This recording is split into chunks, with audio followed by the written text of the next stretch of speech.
So aku nak tunjuk kat korang lah satu-satu function yang ada dekat Avalon Watch Curve ni. So aku tunjuk secara ringkas lah. So kan kalau korang boleh tengok, inilah jam dia, Avalon Watch Curve. So dia punya function dia, kalau boleh tengok ada activity center, ada sleep.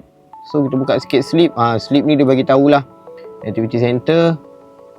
So activity center ni macam dia bagi tahu kita punya kalori berapa bakar apa semua ni. Kalau ada macam gambar api tu kalori lah. Okay, kemudian kat bawah ada heart rate jugalah. So ini yang macam special juga jam ni kan. Dia ada siap boleh heart rate lagi. Click to measure. So dia tengah measuring aku punya heart rate. Okay. So max 91, minimum 85. Dia siap ada bagi dia punya analyze dia lah. Okay. So dia tengah measuring. Jadi korang biar je lah dulu. Dia measuring macam tu kan. Okay. Macam tadi ni 100. Mungkin aku tengah bercakap ke apa kan.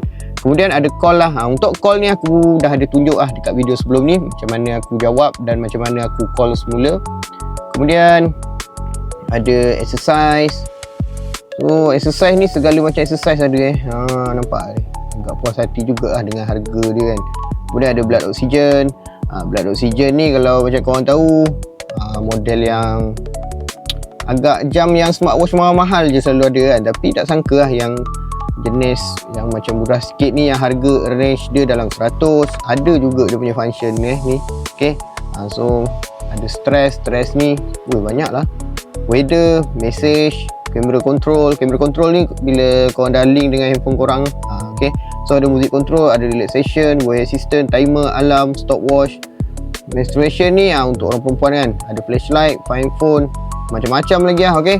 So kalau korang rasa jam ni berbaloi untuk korang dapatkan, kalau korang dapat harga yang range macam contoh dalam 100 ataupun bawah 100, kalau korang ada kupon, so better korang grab lah. Aku rasa function dia ni memang agak berbaloi juga untuk korang dapatkan. Okay. So nak dapatkan Avalon Watch Curve ni, tengok dekat bawah.